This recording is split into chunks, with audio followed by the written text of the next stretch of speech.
자, 여러분 안녕하세요. 반갑습니다. 헤럴드 경제 서인주 기자입니다. 10월 22일 화요일, 오늘 광주의 경제, 부동산, 아파트 소식 함께 나눠보도록 하겠습니다. 원래대로라면 오늘 한국 시리즈, 기아와 삼성 2차전 경기가 펼쳐져야 되는데 아시다시피 비가 계속 내리고 있습니다. 어제 오늘 비 소식, 이 야구에 관심 없는 분들이라도 한국 시리즈는 다들 관심을 갖고 있고, 우리 또 지역 경제로 봤을 때는 치킨집, 호프집 이런 주점들도 반짝 특수를 누리고 있다고 합니다. 이 야구가 잘 되니까 대구라든가 서울에서 1박 2일, 2박 3일 내려와서 숙소를 묵고 지역에서 소비하는 그런 현상들도 나타나고 있다고 합니다. 아무튼 기아 타이거즈, 삼성 라이온즈 양 팀의 선전을 기원하는데 여러분들은 누가 우승할 것 같습니까? 대부분 기아, 저는 기아가 우승할 것이다 100% 장담을 하고 있고 4승 1패 이 정도 되지 않겠느냐 이런 생각을 하고 있습니다. 삼성, 그럼 다음 소식은 삼성으로 한번 이야기를 시작해 보도록 하겠습니다. 자, 그럼 잠시 후에 뵙겠습니다.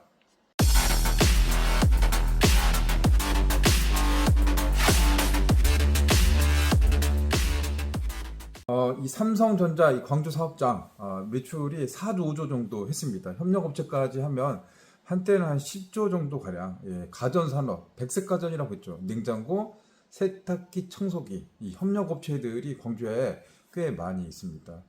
근데 이제 삼성전자도 이 글로벌 경쟁력 확보하기 위해서는 이 물류비 절감, 또 생산 효율성을 높이기 위해서 이제 물량들을 또 해외로 옮기는 그런 이제 경영 전략들을 추구하고 있습니다. 이미 오래 전부터 베트남, 멕시코 등지로 이제 물량들 하나씩 빼 나가기 시작했습니다. 물론 그 측면 좀 이해가 됩니다. 이 치열하잖아요. 먹고 살기가 이 대기업도 마찬가지인데 그러다 보니까 이 지역 협력업체, 우리 광주 지역 이 중소기업 협력업체 1차, 2차, 3차 밴드들 지금 이제 속수무책 이제 마땅한 이제 대안이 없는 겁니다. 가서 같이 따라가서 물량을 납품하거나 새로운 기술 도입을 해야 되는데 자본력, 기술력 이런 것들이 녹록치 않은 상황입니다. 어제 이제 현장 평동산단에 있는 이 사장님 만나 뵈서 인터뷰를 했습니다. 어제 이제 인터뷰 들으신 분 계실 거고, 또 이 광주시가 현장을 제대로 모른다. 지역 산업, 지역 경제 제대로 모르는 상황에서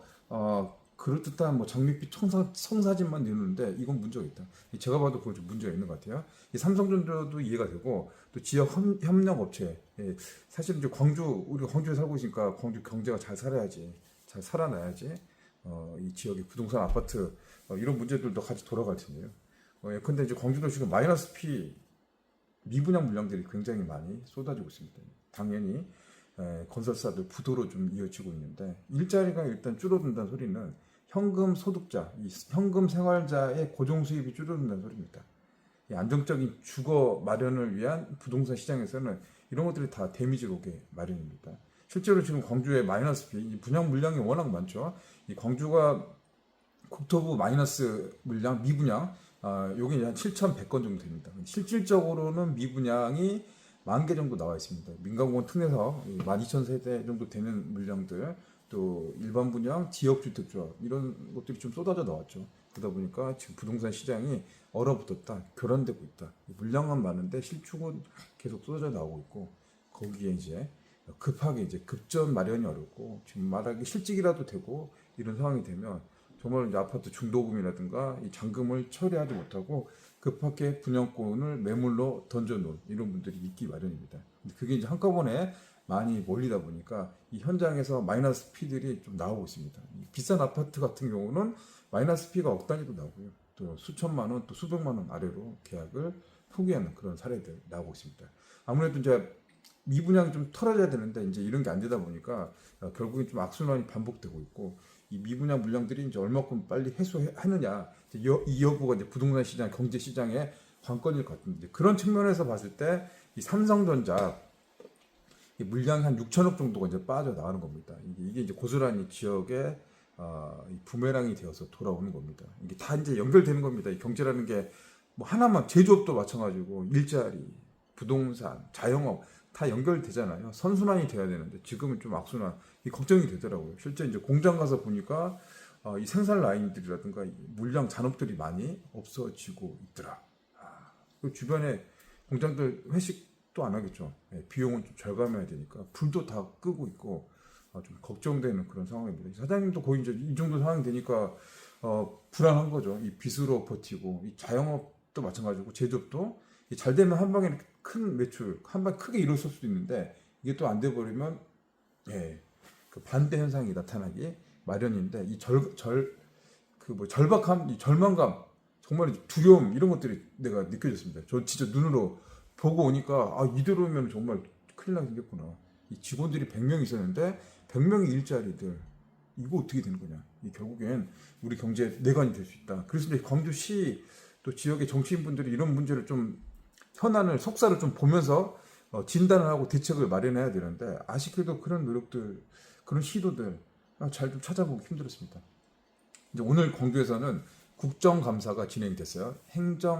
행정안전부죠. 행정안전부 국회의원들이 광주시청에 와서 3시간 정도 국감 질의를 했습니다. 안건이 어떤 게 나올 건가 이제 상당히 중요한 이제 관심 사항이었죠. 예, 근데 3시간 동안 국감을 진행했는데 평가는 좀 맹탕이었다. 맹탕질이다. 사실은 이제 복합 쇼핑몰, 코스트코 위치, 또 삼성전자 해외 물량 이게 빠지면서 지역 경제 이 빨간불이 들어왔으니까 그런 문제에 대해서 좀 지적을 해줄 줄 알았거든요. 또 방법도 찾아보고 공론화장이 될 줄 알았는데 그런 안건은 그런 질문은 하나도 없었다. 대부분의 시도 뭐 통화 문제라든가 정일성 공원 문제, 좀 정치적인 사안들 이슈들 좀 몰려 있어서 너무 좀 실망스럽습니다. 지금 광주 시민들, 시도민들 관심을 갖고 있는 문제, 이 경제 문제, 먹고 사는 문제, 부동산 문제, 뭐 그런 거지 않습니까? 경기를 좀 살려주는 또 뭔가 좀 지역의 변화, 활력을 모색할 수 있는 이제 그런 아젠다 세팅이 좀 필요했는데 아쉽게도 이제 그런 건 없습니다. 지금 복합 쇼핑몰 분명히 나와야 될 문제가 있거든요. 근데 그것도 없었습니다. 이 좀 행안위 의원들이 좀 질의를 해서 인프라라든가 또 국가 예산 뭐 지원한 실질적인 그런 부분들 또 적극 행정의 간소화, 시기 단축, 그래서 광주가 좀 살아날 수 있고 활동력이 배가 될 수 있고 청년들의 일자리, 또 지역의 인재들이 외부로 유출되는 그런 현상들을 막아줄 수 있는 그런 좀 날카로운 질문들 필요할 것 같은데 이제 그런 게 없다 보니까 이제 공무원들도 어떻게 보면 좀 쉽게 이런 부분에 대해서 좀 피해가지 않았느냐 그런 생각이 들었습니다. 뭐 이야기하다 보니까 쭉 지금 계속 연결돼서 왔는데 중요한 거는 지금 광주 경제에 지금 먹구름이 켜 있다. 지금 밖에 비가 오지만 비처럼 지금 흐린 날이다라는 사실은 변함없는 것 같습니다. 여기서 이제 어떻게 활력을 찾아야 될까요? 이 부동산도 지금 좀 그래요. 지방 부동산 시장에 저는 부동산이 이렇게 올라갔다 내려갔다 이제 그렇게 생각하고 있고 장기적으로는 우상향한다고 생각을 하거든요. 근데 광주 부동산 미래 공부를 해보고 진단을 해보면 참 불안합니다. 이게 어떻게 될지 모를 것 같아요. 좀 예상이 좀 힘듭니다. 지금이 불규칙 바운드처럼 이렇게 진행되고 있어서 전반적인 안정적인 우상향으로 가야지 여기 좀 발전할 텐데 인구 감소라든가 이 공급 과잉 측면에서 봤을 때는 지방 부동산이 좀 암울한 상황인 것 같아요. 이게 이제 언제 정도 시간이 진짜 가서 이렇게 반등을 할지는 아직 예측이 힘들 것 같습니다. 지금 대출도 많이 안 되고 있잖아요. 이 금리는 내려갔지만 대출이 안 되니까 아무 의미가 없는 것 같아요. 금리 인하된 거에 별 피부로 느끼는 게 없는 것 같아요. 그러다 보니까 지금 마이너스 비 나오죠. 중도금 대출 상황 안 돼 버리면 이제 예상했던 모든 계획들이 다 틀어지는 거죠. 이런 것들이 지금 많이 나오고 있습니다. 지금 신형 힐스테이트 문제입니다. 저희 구독자님들도 몇 분 또 이야기를 주셨는데 현재 이제 40평대 아파트 이제 미분양 분양이 남아서 그 분양을 하는 과정이 있고요. 또 상가 분양 이것도 좀 남아 있습니다. 지역 주택 조합, 이 조합 사업이라는 게 이 조합원이라는 건 이제 사업자가 되는 거죠.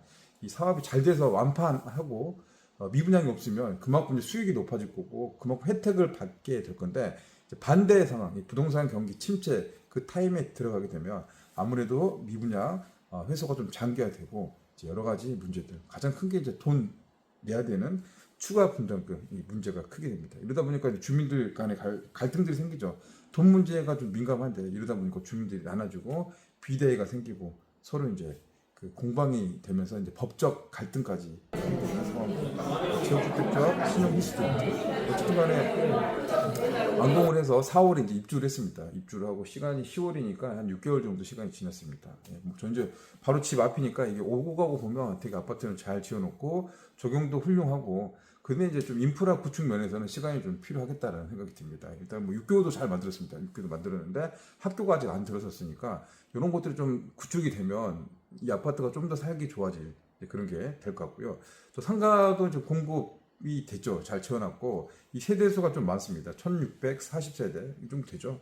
이제 자체 그 인원들이 있다 보니까 이 자체 인원만으로도 상가는 어느 정도 이제 돌아갈 아이템들이 있는데, 결과적으로 이제 이 상가가 빨리 분양이 돼야죠. 이게 결국은 다 늦게 될수록 이 운영비라든가 관리비 또 추가 분담금 목이 좀 될 수 있으니까 빨리 진행돼야 되는데, 이 전 조합장과의 갈등, 이뭐 개인 통장에 계약금을 받았다. 그리고 조합원을 연대 분양했는데 이게 아무것도 모르는 상황이 뒤늦게 터졌다라고 해서 현재 법적 갈등들, 이 공방들이 계속 진행되고 있다고 합니다. 엊그제 신용 힐스테이트는 주민 또 그 잔치를 했습니다. 뭐 유명한 가수들, 뭐 짝퉁 사이라고 싸이 이런 가수도 와서 되게 흥겹게 재밌게 주민들 간의 소통호장 마련했다고 합니다.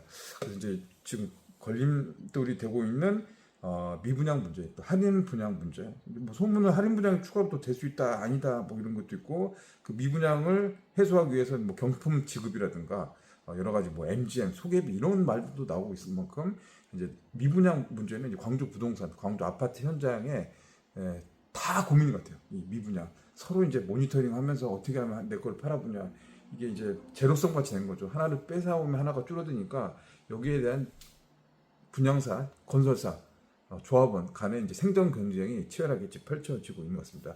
아무튼 신용 힐스테이트 이제 남은 고민들이 좀 빨리빨리 해결되고 문제 없이 그런 이제 갈등들 종료되길 바라면서 다음 소식으로 넘어가도록 하겠습니다. 이번에는 신가 재개발. 신가 재개발이 이달에 이제 대체 시공사 입찰 공고를 했습니다. 이제 기대를 많이 했었죠. 기대를 많이 해서 사실은 한 5곳 정도 설명회를 참고했었잖아요. 굵직굵직한 이 대행사, 시공사, 현대건설, 현대산업개발, 그리고 삼성물산. 삼성물산 레미안은 화제가 됐습니다. 지금 온다 안 온다, 전남방직 들어간다 안 들어간다, 여러 가지 말들 설왕설래들이 많이 있었는데, 아무튼 삼성전자가 입찰에 참여하겠다는 의사, 이 공문이 실제로 왔었죠. 이 시간이 부족하니까 시간을 주면 다음 입찰에는 참여를 하겠다. 사실 그 메시지가 있었죠. 그래서 그거 자체만으로도 지역 부동산 업계 또 지역 경제계의 화두가 됐었죠. 사실 기대도 사실 됐었는데 이제 10월 달은 아무것도 한 것도 안 왔다. 이게 이제 조금 이제 충격이었습니다. 기대를 했던 조합원님들도 상당한 실망, 좀 이게 그런 게 좀 치밀어 올랐을 거라는 생각 좀 드는데, 11월도 또 이제 2차 입찰 이제 공고 접수를 받는데, 삼성물산, 현대산업개발 이제 공문을 보냈습니다. 참여 의사가 있다. 두 개의 회사는 아마 들어오게 될 가능성이 좀 있을 것 같은데, 또 어떤 경우는 또 수의계약 방식으로 갈 가능성들도 배제는 할 수가 없습니다. 이제 결론은 이제 시공비 그리고 이 사업성이죠. 분양가 관건 너무 비싸게 하면 미분양이니까 이게 이제 고스란히 또 문제가 될 거고, 또 너무 싸게 했을 때는 이 조합 입장에서는 이 수익이 안 나면 여러 가지 자반 비용이라든가 PF 금융비 이런 것들 또 감당하기가 또 힘들어지니까 이러기도 힘들고 저러기도 힘든 그런 상황이 됐습니다. 아무튼 11월에 이제 그 입찰 접수 마감 때 좀 기대가 됩니다. 좀 좋은 결과가 좀 이어져서 이 벼랑 끝에 좀 놓인 상황이잖아요. 좀 흔들흔들 위태위태한 이 신가 재개발, 이 사업 현장들이 다 잘 돼야죠. 이게 안 되면 도미노처럼 그 다음 차례가 이제 광천 재개발 문제들이 답습할 수 있죠. 뭐 누문 재개발, 뭐 북동 재개발, 학동사 재개발, 지금 이 부동산 경기 침체되니까 다 이런 데가 삐걱삐걱 되고 있습니다. 신가 재개발 11월에 삼성물산, 현대산업개발 과연 이제 입찰에 참여할지 이것도 초미의 이제 관심사가 될 것 같은데요. 아무튼 건투를 기원하도록. 자, 끝으로 첨단 3지구 소식 전해드리도록 하겠습니다. 첨단 3지구 24일 분양 선명회를 합니다. 24일이니까 얼마 안 남았네요. 오늘이 22일, 내일 모레구나. 이 목요일날 첨단에 있는 광주 이노비지 센터라고 있습니다. 이게 이노비지 센터가 이 첨단 3지구 특구, 연구개발 특구를 관리하고 있는 이제 그런 관리 기관입니다. 3지구 총괄을 하고 있다라고 보면 됩니다. 첨단 3지구는 362만 제곱미터입니다. 그러니까 꽤 크죠. 큰 이 개발 사업지, 이 택지 개발을 하는 겁니다. 이 택지 개발을 놓고 이제 AI 산업단지, 광주의 미래 먹거리, AI 산업단지, 또 뇌혈관 뇌심혈관 센터 이렇게 해서 이제 의료 관련하고 또 AI 사업들 해가지고 여기 이제 인프라를 깔아놓고 일자리를 만들자고 하는 그게 이제 이 사업의 취지입니다. 연구개발 특구. 특구면 이제 특별구역이니까 혜택을 주는 겁니다. 여기 이제 아파트도 들어가고 상가도 들어가고 공원도 들어가고 학교도 들어갑니다. 결과적으로 봤을 때는 광주의 미래 먹거리 AI 산업 내 심혈관 이 산업을 활성화시키기 위해서 이제 부대 시설이 이제 들어가는 그런 방식입니다. 지금 보면 이제 첨단 삼지구도 이제 아파트 공급이 먼저 됐었죠. 작년 10월에 힐스테이트 제일 풍경채 A1, A2, A3 블록 요거 이제 돼가지고 공사를 지금 현재 하고 있습니다. 하고 있고 명의 변경이 지금 되고 있습니다. 지금 제일 풍경채 명의 변경 기간이 이번 주가 이렇게 되고 있어서 거기서 이제 분양권 거래도 되고 있는 그런 상황이고 지금 남은 블록들이 몇 개 남았습니다. 임대 아파트 부지, 임대 아파트 여기 꽤 세죠. 여기 세대하고 한 3개 블록 H, A8 이런 거 블록 좀 남아 있죠. 요게 이제 한 1000세대가 좀 넘는데 여기가 이제 누가 들어올 건가, 어떻게 들어올 건가, 이 분양 또 사업 부지, 토지 부지 이렇게 남은 것들 어떻게 할 건가 이제 그런 설명회를 24일에 한다는 겁니다. 첨단 삼지구. 결과적으로 봤을 때는 이제 첨단 삼지구가 잘 되기 위해서는 이제 투자 유치가 돼야 되죠. 이제 분양하는 것도 들어야 될 거고 이제 기업도 이렇게 들어야 되죠. 그렇게 해야지 되는데 그래서 이제 지자체 입장에서는 금융기관이라든가 이 투자 협약을 좀 맺어가지고 관리 계획이라든가 입주 계약 이런 것들 합니다. 가장 이제 관심사가 여기 첨단 삼지구 유통 부지가 있습니다. 여기 두 개로 좀 쪼개져 있죠. 나눠 있는 거기 유통 부지인데 여기에 코스트코 입점을 하자. 현재는 입점할 수 없습니다. 현재 이 코드가 안 맞아요. 현재 이제 법적인 기능으로서는 이제 코스트코가 판매 시설이니까 상업 시설을 유통 시설에 이제 묻는다고 합니다. 안 되는 거죠. 첨단 삼지구는 안 된다. 했으면 좋겠는데 안 된다. 그래서 이거를 뭐 외곽으로 해야 되느냐, 뭐 광주로 해야 되느냐, 뭐 여러 가지 이야기가 나오고 있는데 첨단 삼지구 안 됩니다. 안 되는데 이제 예를 들어서 김승남 사장이 국회의원 출신이잖아요. 전직 국회의원 출신이다 보니까 그러면 법을 바꿔서라도 한번 해보자. 이 코드가 안 되면 코드를 바꾸면 되지 않겠느냐. 연구개발 특구본부 또 여기 상위 기관을 찾아보면 뭐 중소벤처기업부 또 교육과학기술부 이런 게 되겠죠. 여기에서 이거를 좀 건의를 해가지고 이런 취지 때문에 이렇게 하면 광주가 발전하고 전남이 발전하고 호남이 발전할 수 있다. 그래서 이 코드 변호를 좀 바꿔달라. 그러면 AI 산업도 잘 될 거고 뭐 내심 혈관 사업도 잘 될 거고 이쪽에 있는 주민들 또 광주 시민들이 복지 혜택을 받을 수 있다. 이렇게 설득을 해야 됩니다. 그리고 장성군, 북구, 광산구, 뭐 인접 시군과도 좀 밀접한 이 네트워킹을 갖고 서로 이제 협력하는 그런 광의의 상생 전략이 좀 필요하지 않을까 그런 좀 생각이 들었습니다. 자, 여러분 오늘 하루도 고생 많으셨습니다. 이제 오늘 준비한 소식은 여기까지입니다. 이 삼성전자 관련해서는 내일 더 이렇게 협력업체 사장님 이야기를 들어보고 오늘 이제 삼성전자 광주 공장장님 이제 공장장님 분 상무님 오늘 전화가 왔습니다. 전화 와서 이제 삼성전자 관련된 이야기를 좀 들어봤습니다. 이야기를 들어보면 삼성전자의 고충들도 충분히 이해가 됩니다. 요즘 삼성전자 좀 힘들죠. 반도체도 지금 잘 안 돼서 주식도 많이 떨어진 걸로 알고 있는데 아마 목요일이나 금요일 정도 삼성전자 이 광주 사업장 현장을 가서 현장도 좀 둘러보고 이 삼성전자의 애로사항이 어떤 게 있는지 앞으로 광주가 먹고 살려면 어떤 방안에 어떤 솔루션을 찾아야 되는지 그 이야기도 한번 여쭤보고 오겠습니다. 자, 그럼 오늘 방송은 여기서 마치도록 하겠습니다. 이 영상이 조금이라도 도움이 되셨다면 구독, 좋아요로 응원 부탁드립니다. 감사합니다.